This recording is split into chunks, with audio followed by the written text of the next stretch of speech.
This is Elite Jupiter anesthesia ventilator. So let's have a look on application of this ventilator. So this is the back side, and you can see there is a port for drive gas supply, means your 4 bar pressure supply, and this is the breathing circuit pressure sensor, and this is the bellow gas drive, and this is for bellow gas drive tubing, and this is your main power cord connection, and this is the exhaust valve. So this is the front view of this ventilator. So this is the bellow with the markings, and this is the on off switch. Let's turn on the ventilator. So as you can see, these are the battery indicators. This is for mains in use, this is for battery in use, and this is for low battery.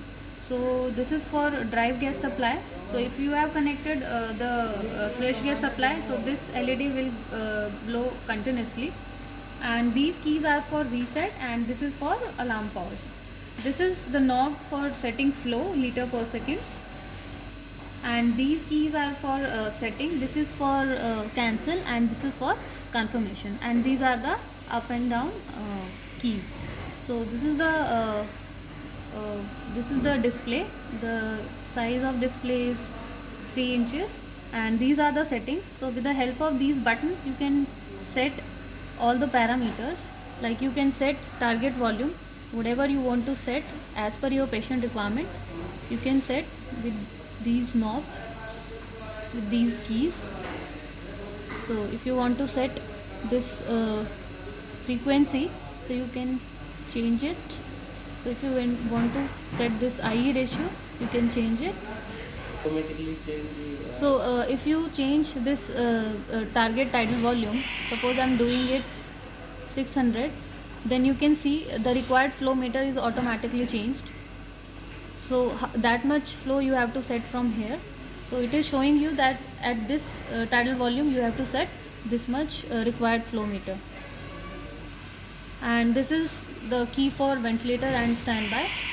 So press this button for 2 seconds, and here your ventilator will start.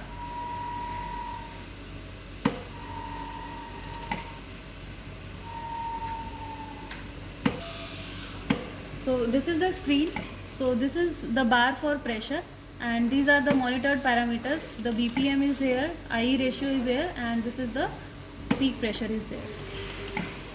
Again, if you want to go on the standby mode, so you have to press this button for 2 seconds.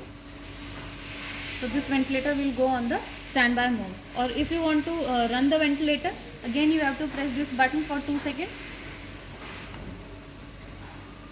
and the ventilator will run.